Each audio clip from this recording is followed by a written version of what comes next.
Hello friends, welcome back to my channel. இன்றைக்கி நம்ம கடலைப்பருப்பு வச்சு ஒரு ஸ்வீட் ரெசிபி தான் பார்க்க போகிறோம். வாங்க எப்படின்னு பார்க்கலாம். அதுக்கு முன்னாடி நம்ம சேனலை ஃபஸ்ட் டைம் பார்க்குற வியூஸ் ப்ளீஸ் சப்ஸ்கிரைப் பண்ணி வச்சுக்கோங்க. அப்போ தான் நான் போடுற வீடியோஸ் எல்லாமே மிஸ் ஆகாமல் உடனே உங்களுக்கு நோட்டிஃபிகேஷனில் வரும். அதே மாதிரி நோட்டிஃபிகேஷன் பாரையும் ஆனில் வச்சுக்கோங்க. கடலைப்பருப்பு பாயாசம் பண்ணுறதுக்கு நான் இந்த சின்ன பவுலுக்கு ஒரு 3/4 பவுல் கடலைப்பருப்பு எடுத்துருக்கிறேன். கடலைப்பருப்பு பாயாசம் பண்ணுறதுக்கு இந்த கடலைப்பருப்பை நல்லா வேக வச்சு எடுக்கணும். மற்ற துவரம்பருப்பு பாசிப்பருப்பு மாதிரி இல்லாமல் கடலைப்பருப்பு வேகிறதுக்கு கொஞ்சம் டைம் அதிகமாக எடுக்கவே செய்யும். ஸோ அதனால் கொஞ்சம் ஒரு 1/2 hour அல்லது 1 hour பருப்பை ஊற வச்சுட்டு வேக வச்சு எடுத்துக்கலாம். இதனால் நமக்கு கேஸும் மிச்சம் ஆகும், டைமும் சேவ் ஆகும், பருப்பும் சீக்கிரமாகவே வெந்துடும்.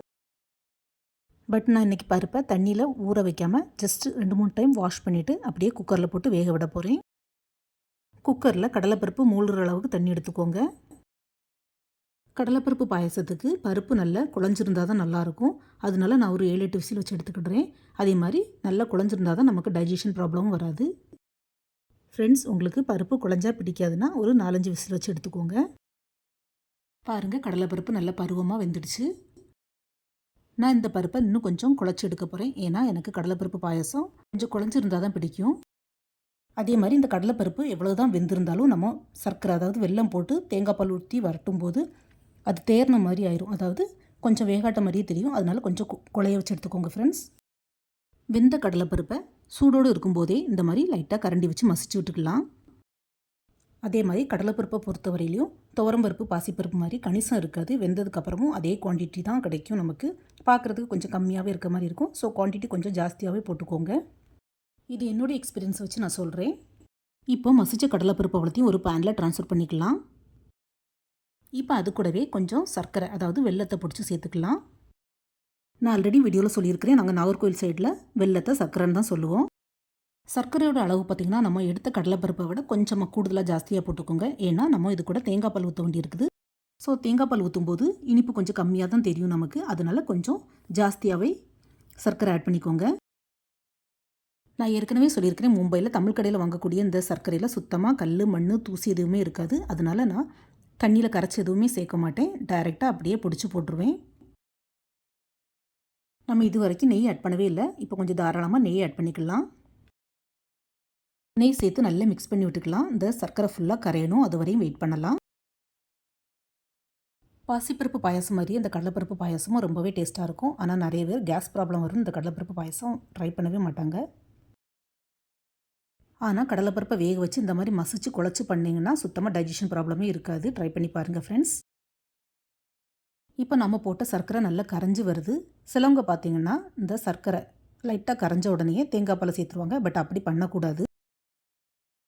சர்க்கரை நல்லா கரைஞ்சி இந்த பருப்போட வறண்டு வரணும். அப்போ தான் பருப்போட பச்சை ஸ்மெல் போகும், பாயாசமும் நல்ல டேஸ்ட்டாக இருக்கும். அதுக்கப்புறமா தான் நம்ம தேங்காய் பாலை சேர்க்கணும். பாருங்கள் ஃப்ரெண்ட்ஸ், இப்போ சர்க்கரை நல்லா வறண்டு பருப்போடு சேர்ந்து நெய் தனியாக பிரிஞ்சு வருது. இந்த ஸ்டேஜில் தான் நம்ம தேங்காய் பால் சேர்க்கணும். நம்ம ரெசிபிஸ் பண்ணுறதுக்கு தக்காளி வெங்காயம்லாம் வதங்கி எப்படி எண்ணெய் பிரிஞ்சு வருமோ அதுக்கப்புறம் தானே நம்ம காய்கறிகள் நான்வெஜ்லாம் சேர்க்குறோம். அதே மாதிரி தான் இதுக்கும். நான் பால் 2வது பால் தனித்தனியாக எடுத்து வைக்கல, எல்லாமே சேர்த்து 1 கப் அளவுக்கு நல்ல திக்கான தேங்காய் பாலை பிழிஞ்சு வச்சுருக்கிறேன். அதை இந்த டைத்தில் ஆட் பண்ணிக்கலாம்.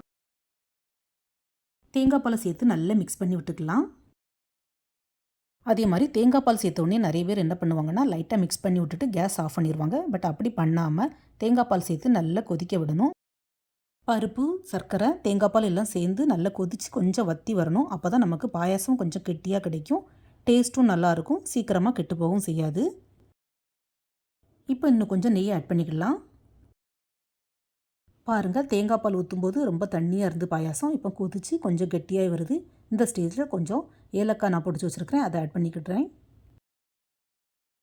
ஏலக்காய் பொடியை சேர்த்து நல்லா மிக்ஸ் பண்ணி விட்டுக்கலாம். இப்போ பாயாசம் பார்த்திங்கன்னா நல்லா கமகமன் சூப்பராக ஸ்மெல் வருது. போதும், பாயாசம் இப்போ நல்லா கெட்டியாக வறண்டு வந்துடுச்சு. இப்போ நம்ம கொஞ்சம் முந்திரி பருப்பும் கிஸ்மிஸும் நெய்யில் வறுத்து ஆட் பண்ணிக்கலாம். நான் இன்னும் கேஸ் ஆஃப் பண்ணல. முந்திரி பருப்பும் கிஸ்மிஸும் வறுத்து போட்டதுக்கப்புறமா கேஸ் ஆஃப் பண்ணிக்கலாம். நிறைய பேர் கடலைப்பருப்பு பாயசம் இந்த மாதிரி ட்ரை பண்ணியிருக்கவே மாட்டீங்க. ஸோ நான் சொன்ன மெத்தடில் இந்த மாதிரி ட்ரை பண்ணி பாருங்கள் ஃப்ரெண்ட்ஸ். உங்களுக்கு மட்டும் இல்லை, உங்கள் வீட்டில் உள்ள எல்லாருக்கும் கண்டிப்பாக பிடிக்கும். அவ்வளோதான். இப்போ கேஷ்யூ கிஸ்மிஸும் வறுத்து போட்டதுக்கப்புறமா கேஸ் ஆஃப் பண்ணிவிட்டு சுட சுட சர்வ் பண்ண வேண்டியதுதான். பாசிப்பருப்பு பாயசம் பார்த்திங்கன்னா நம்ம வச்சு கொஞ்ச நேரத்துலேயே கொஞ்சம் கெட்டியாக ஆரம்பிச்சிரும். பட்டு இந்த கடலைப்பருப்பு பாயசம் அப்படி இல்லை, நம்ம எப்படி வைக்கிறோமோ அதே மாதிரி தான் இருக்கும். ஃப்ரெண்ட்ஸ், இதே மாதிரி சேமியாவும் சர்க்கரையும் போட்டு பால் ஊற்றாமல் தேங்காய் பால் ஊற்றி பாயசம் பண்ணலாம். அதுவும் நான் கூடிய சீக்கிரம் அப்லோட் பண்ணுறேன். என்னுடைய சேனலில் போய் செக் பண்ணிக்கோங்க. இந்த மாதிரி கடலைப்பருப்பு பாயசம் பண்ணி குடித்தா கேஸ் ப்ராப்ளம், டைஜஷன் ப்ராப்ளம் எதுவுமே இருக்காது. இந்த வீடியோவை பார்த்ததோடு விடாமல் நீங்களும் வீட்டில் மறக்காமல் ட்ரை பண்ணி பாருங்கள். இந்த வீடியோ பிடிச்சிருந்தா நம்ம channel like, share and subscribe பண்ணுங்கள். தேங்க்ஸ் ஃபார் வாட்சிங். See you soon in the next video. Bye.